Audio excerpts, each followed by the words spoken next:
"Can you act like you're not with me tonight?" she asked while touching up her makeup. I said, "Okay." Then I drove her to the party, dropped her off, went back home, packed my belongings, and moved out. She called around midnight, asking me to pick her up. I replied, still pretending, and hung up. Hey viewers, before we continue, please subscribe to the channel and hit the like button if you want more stories like this. Thank you. I know how the title sounds. It seems petty. It feels like an impulsive response to one bad evening. But anyone who's been in a relationship with a climber knows it never ends over a single sentence. It ends because of the hundreds of comments before that, the ones you ignored because you wanted to believe the person cared. What she said in the car wasn't the cause, it was the receipt. I had already paid for the purchase. Let me explain the situation. I'm 29. I work in back-end logistics for a large shipping company. The job is stable, profitable, and according to my ex-girlfriend Jenna, 26, extremely dull. Jenna calls herself a lifestyle curator, which is essentially Instagram language for unemployed with expensive preferences. For 2 years, I covered the rent on our downtown apartment. I paid the lease on the Audi she loved taking photos in. I paid for the dinners she posted, the trips she tagged, and the clothes she wore. In return, I was permitted to exist quietly in the background of her life. I was a useful accessory, keeping things running while she waited for her real life to begin. The night everything ended, we were on our way to a launch party for a new boutique agency in the city. For her, this was a major opportunity. Influencers, local names, and most importantly, a few venture capital guys she was eager to impress would be there. She had spent 3 hours getting ready. She looked amazing. Red dress, flawless hair, the kind of appearance that turns heads. But the atmosphere in the car was wrong. Normally, I'd be driving one-handed, holding her hand with the other. That night, she leaned against the passenger door, intensely scrolling through her phone and reviewing the guest list. She kept sighing, glancing at me, then back at her screen. "You're wearing that?" she asked, without looking up. I glanced down at my suit. "It's a charcoal custom fit." "It's a suit, Jenna. It's fine." "It's just very corporate," she said, finally locking her phone and pulling down the visor to check her lipstick again. "Marco won't be in a suit. He'll be wearing designer streetwear. You look like you're here to do their taxes." Marco was the host, the objective, the guy with the trust fund and the connections she wanted. I said nothing and kept driving. We were 5 minutes away. She snapped the visor shut and turned toward me. The energy in the car shifted. This wasn't the comfortable quiet of a couple. It was the tense pause of a manager about to criticize an employee. "Listen," she began, lowering her voice into that artificially sweet tone she used when she wanted something costly. "Tonight is really important for my brand, like career-defining. I need to network, actually network." I said, "Okay, so network. I'm there to support you." She hesitated. "Right, but the optics are complicated. If I show up with a boyfriend, especially one who looks so safe, it ruins the vibe. Guys like Marco invest in availability. They want to feel like they discovered the next big thing. If I'm taken, I disappear." Something inside me clicked shut. The final thread broke. "So what are you asking?" I said. She took a breath and smoothed her dress. "Can you pretend you're not with me tonight? Just for the party. Park around the corner. Come in 10 minutes later. If anyone asks, we're roommates or friends. Don't stand near me. Don't hold my hand. And definitely don't kiss me. Just let me be the main character for a few hours, please." She looked at me with those wide, hopeful eyes, waiting for me to give in. Waiting for me to be the supportive partner who backed her dreams, even when those dreams required erasing me. In the past, I would have argued. I would have felt wounded. I would have asked why I wasn't enough. But that night, there was no anger and no sadness, just clarity. I really looked at her and understood I wasn't seeing my partner. I was seeing a liability. I smiled, calmly and genuinely. "Okay," I said. She blinked, surprised. "Really? You don't mind?" "Not at all," I replied. "I want you to get exactly what you're looking for tonight." She squealed and clapped. "Oh my God, thank you! You're the best!" She had no idea. I pulled up to the venue, a converted warehouse area that smelled like money and pretension. There was valet parking, but following her instructions. I drove past the entrance and stopped near the corner. "Give me 10 minutes," she said, unbuckling her seatbelt. She checked her reflection one last time. She didn't say, "I love you." She didn't even say, "See you inside." Instead, she said, "Don't come in until 9:15. Then she opened the door, stepped into the city lights, and walked toward the entrance without looking back. Her camera-ready expression appeared instantly as she waved to someone in line, transforming into the version of herself she wanted to be. I watched her disappear behind the velvet ropes. Then I put the Audi in drive, made a U-turn, and went home. The drive back was the quietest 20 minutes I can remember. I turned the radio off. I needed to think clearly. I knew the apartment layout. I knew what belonged to me, what was hers, and what was technically shared, but not worth arguing over. People often ask why I moved out when I was the one paying the rent. The answer is simple. Evictions take months. Leaving takes an hour.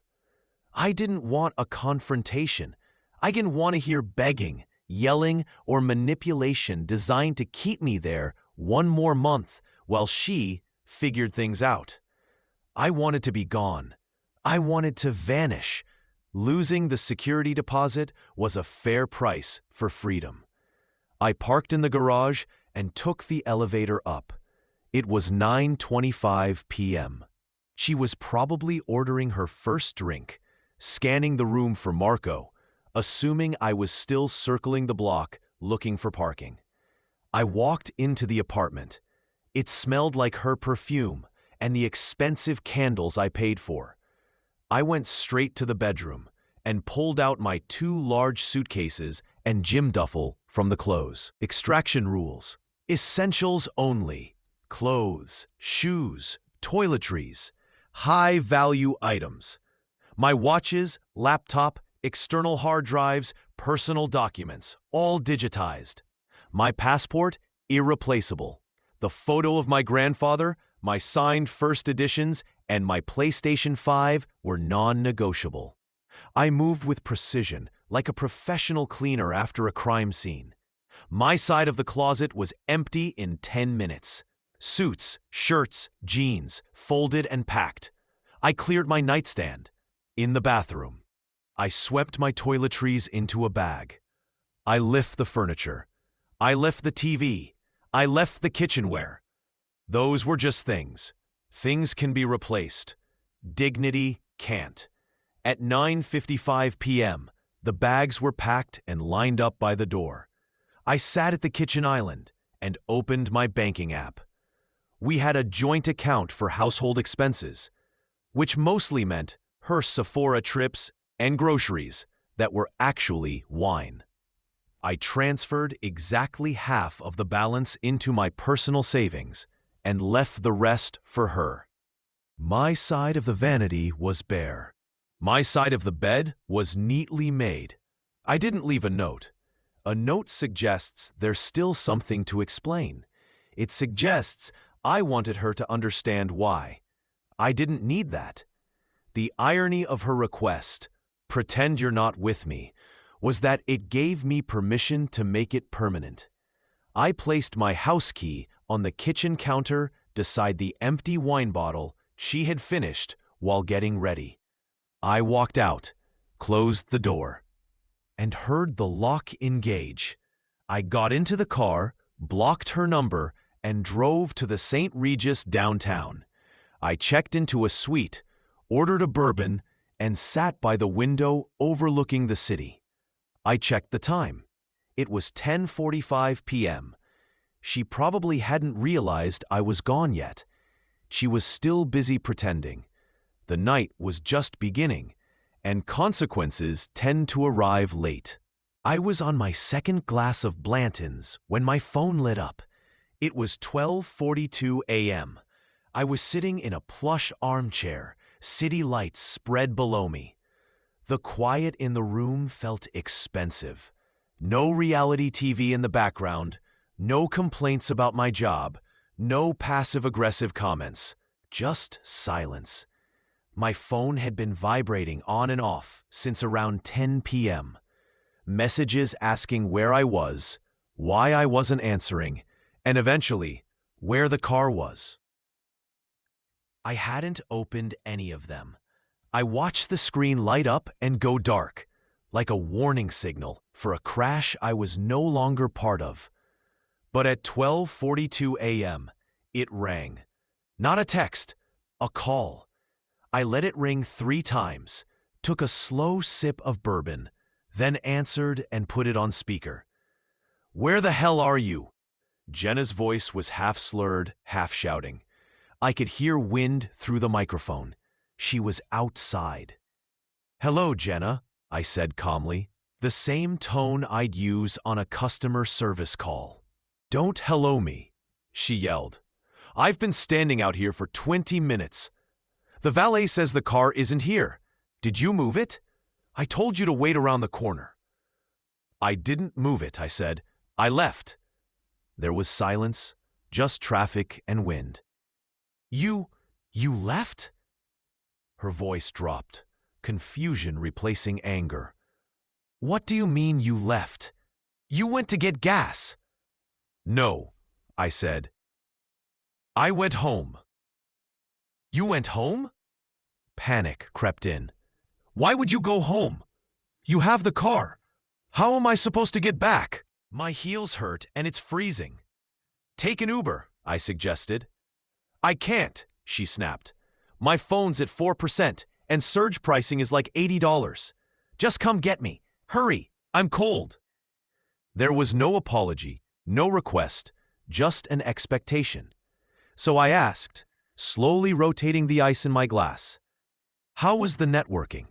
Did you close the deal with Marco?" I heard her sniffle. "Don't be an asshole.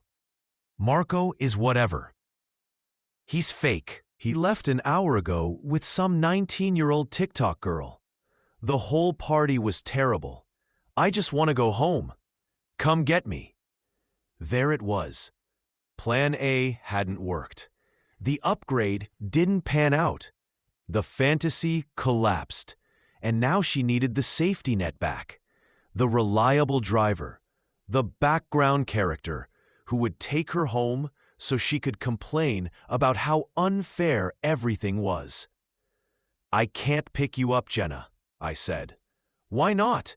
Are you drunk?" "No," I said, leaning back. "I'm just following your instructions." "What instructions? What are you talking about?" "In the car," I said. "You asked me to pretend we weren't together. You said it mattered for your brand. You wanted to appear single, independent." "Oh my God," she groaned, frustration peaking. "I meant for the party. The party's over. You can stop pretending now." I looked out at the city below, millions of people moving through their own lives, and felt a clear sense of closure. "That's the thing, Jenna," I said quietly. "I'm not pretending anymore. I'm actually not with you." "Stop joking," she warned, though her voice shook. "This isn't funny. Come get me." "I'm not joking. You wanted to be single. You got it. Congratulations." She started crying, desperation finally breaking through. "Please, I'm cold. Just come get me." "I'm still pretending," I said, and I ended the call. I slept deeply. The kind of sleep you get when a heavy burden is finally gone. I woke up at 8 a.m. to a notification screen that looked like chaos. 47 missed calls from Jenna, 12 from Sarah, her best friend, 83 text messages. I ordered room service, eggs Benedict and coffee, and scrolled through the messages while I ate. It read like a textbook example of the 5 stages of grief. 1 a.m. Denial. Pick up. Stop playing games. I took an Uber. It cost $92. You're paying for this. 1:45 a.m. Anger. Where are your things? Why is the closet empty? Where's your PlayStation? Did we get robbed? 2:15 a.m. Bargaining. Dave, please call me. I'm scared. Why is your key on the counter? Did I do something wrong? We can talk. 3:30 a.m. Depression. I can't stop crying. How could you do this? I love you. Please come home. 6 a.m. Acceptance mixed with rage. You're a narcissistic psycho. Sarah says what you did is emotional abuse. Abandoning me downtown.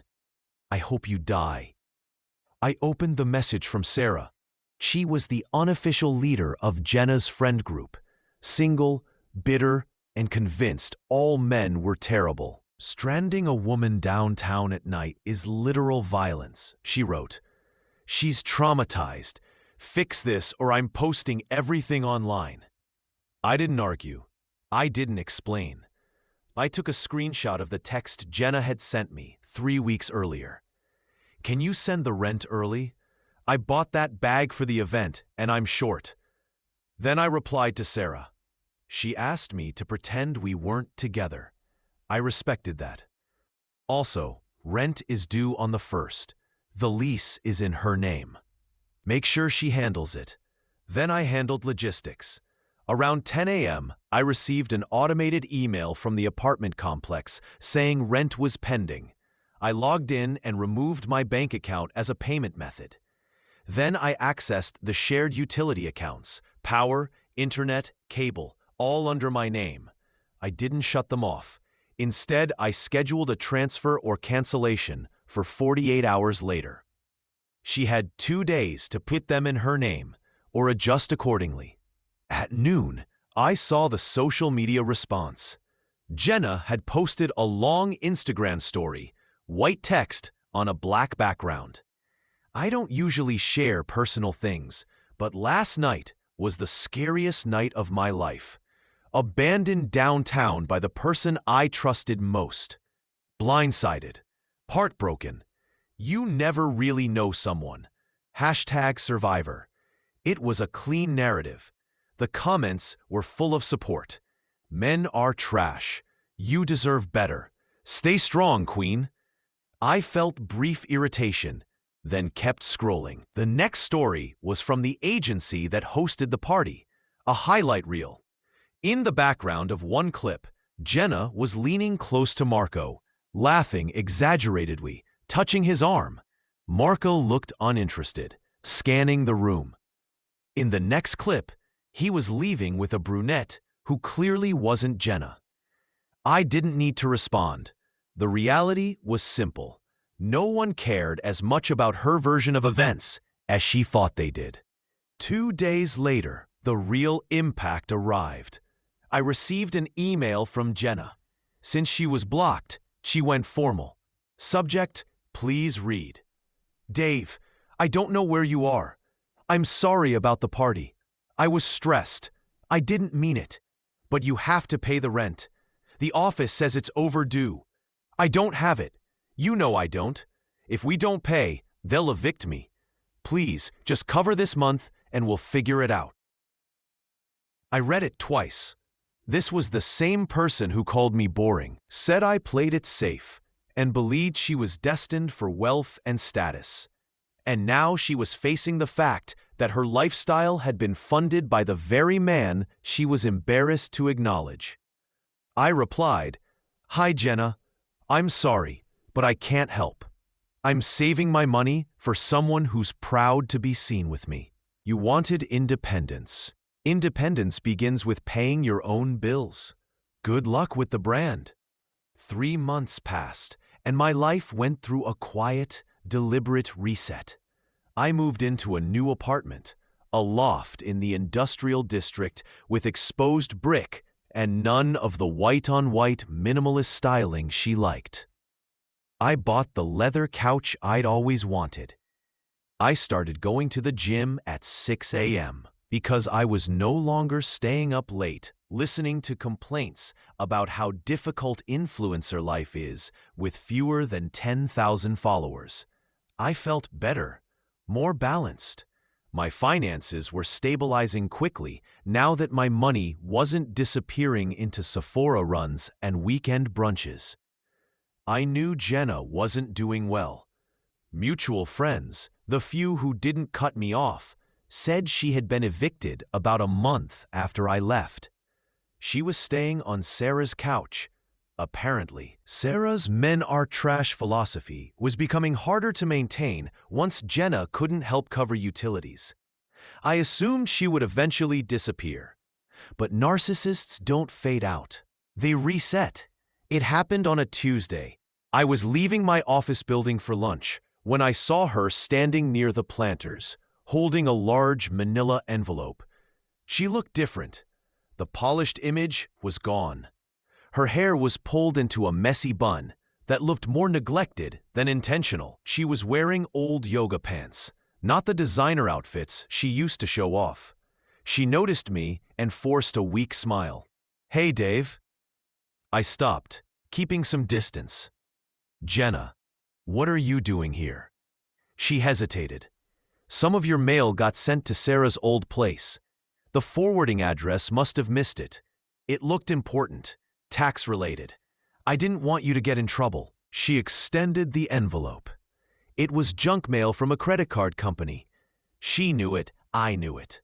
The mail excuse, an old tactic to force a meeting. "You could have just written, 'Return to sender,'" I said, not taking it. She lowered her hand. Tears appeared immediately. I'd seen that performance many times before. "I miss you," she said quietly. "I just wanted to see you." I glanced at my watch. "I'm on my lunch break, Jenna. Can we talk? Just 5 minutes?" She stepped closer, crossing into my space. "I messed up. I know that. But you have to understand the pressure I was under. I wasn't hiding you because I was ashamed. I was trying to build a future for us. I wanted to make it so we could have the life we talked about. It was a clean rewrite of history." "You didn't do it for us," I replied evenly. "You did it because you thought you could do better. You saw me as a stepping stone. You tried to jump to the next one, and you slipped." "That's not true," she said, wiping her eyes. "I love you. I've been miserable without you. Living with Sarah is a nightmare. I just want to come home.